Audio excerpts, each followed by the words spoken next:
And good evening. This is Michael Filighera.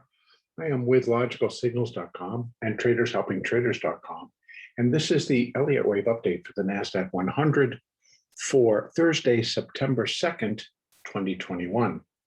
The market did decide to continue to work through the small fourth wave correction that I had felt could possibly have been complete at yesterday's lows.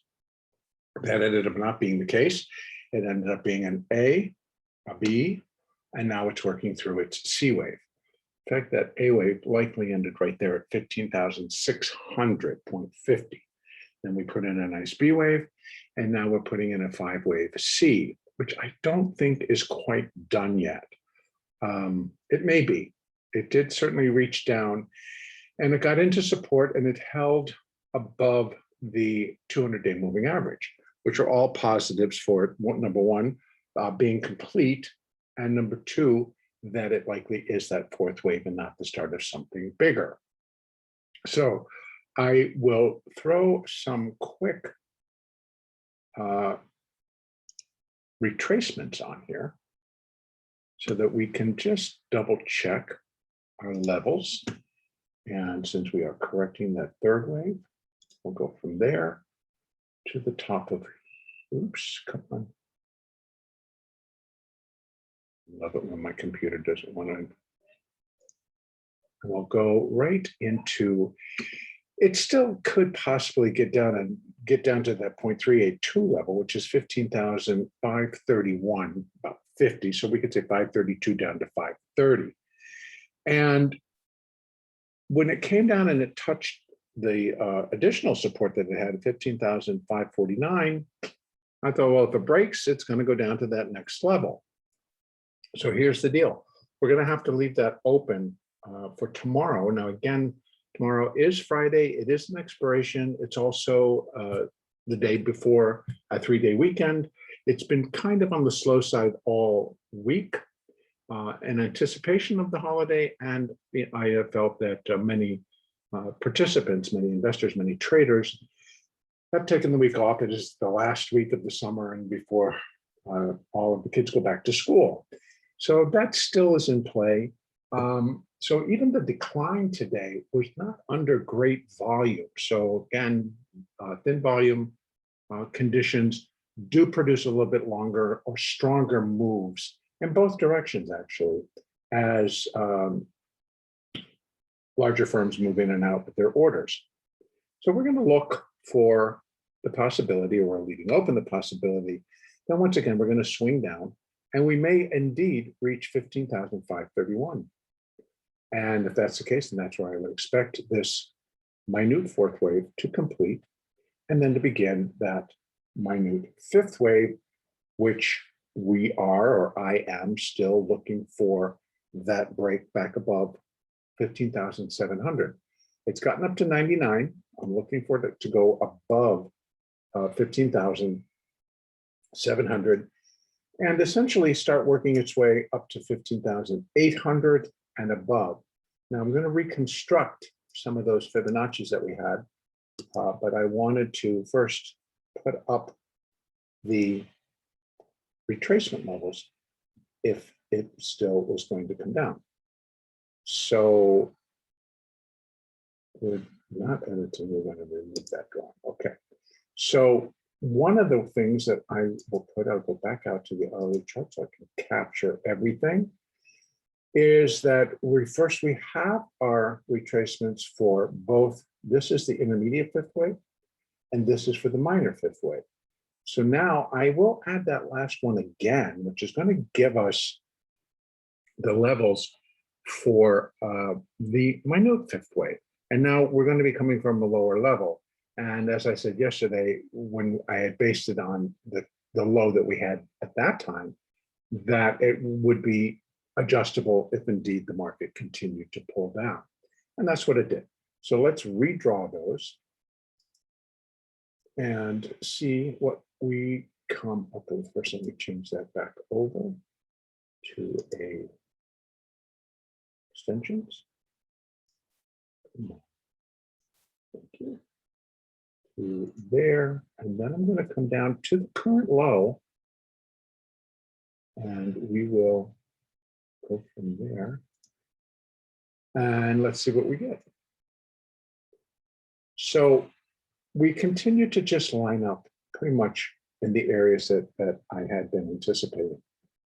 Our first area is 0.382. So in other words, that minute wave 5 would be 0.382 times the length of wave 3. And that would come in at 15,718. That would be pretty much a minimum. And again, it's all going to be based on how low we get. And then again, on that structure coming back up, because I'm going to need to count 5 waves. So minute wave 5 should be 5 waves on its own. And I would say, as I have been talking all along, I'm going to anticipate that within that, we're going to get an additional extension. We've now seen one in wave 1, we've seen one in wave 3, and I would anticipate that we're also going to see one in wave 5. And that could then add a little bit. So we have those levels. Then we have the 50% level for minor wave 5 at 15,808 or 809. Then I have for minute wave 5, it's 0.618 level. And again, that would be 0.618 times the length of the third, the minute 3, comes in at 15,822. And that actually is the most common for a 5th wave in a relationship to the third. But if I'm expecting it to extend, then we do have a higher chance of it continuing to move higher and possibly getting up to this level, which is where wave 5 would be equal to wave 3. And that's at 15,991. Now, if we go back out to the minor 5th wave, it would be equal to 0.618 times the length of the minor 3rd wave at 16,068. And right above that, we continue to have for minute 3, on an extended basis, it could get up to 16,095 or possibly 16,160. And these numbers are not cast in stone. They're not, gospel, but they are indications of where the market could go. If we come all the way out here, we see that the 100% level for the intermediate wave 5, where it would be equal to 100% of the length of that intermediate 3rd wave, come in at 16,348.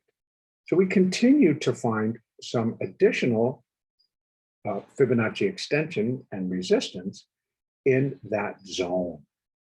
So if we break this zone and we start heading up in past this, we have for the minor wave 5, an area of resistance, Fibonacci resistance at 16,259 or 260.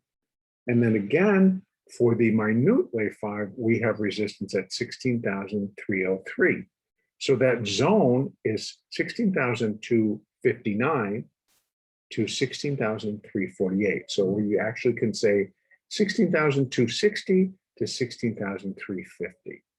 Now that is a pretty, we've got 3 resistance areas stacked right in a row. And so that becomes a more, not popular zone, but a more concrete zone of where that potential could go.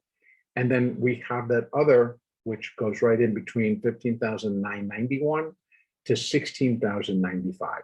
That's also a pretty strong zone for completion of the minute 5, and then again of the minor 5, and then again of the intermediate 5, and so on as we go up.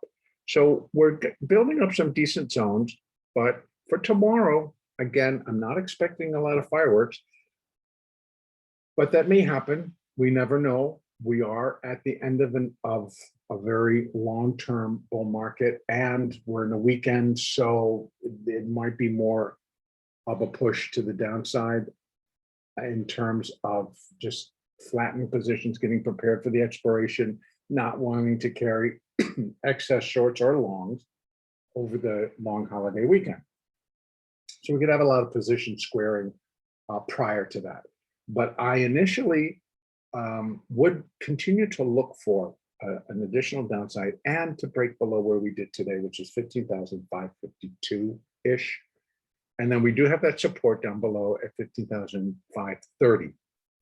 And then right on top of that, and this is on the hourly chart, we also have Fibonacci support via the 200-day moving average, and that sits at 15,450. So this is where I'm going to leave it. So for tomorrow, I'm not looking for a whole lot. Should be a slow day again. Should also be light volume.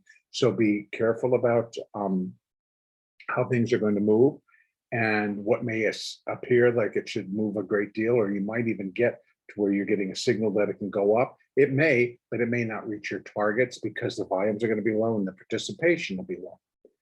And I will continue to use my moving averages as I trade, but I'm going to continue to look for that first hour and a half of trade to really produce the moves that are going to make money as a day trader, since I believe after that, people will begin to leave and take advantage of the long weekend. And that's where I'm going to leave it for today. The next update will be on Monday, Labor Day.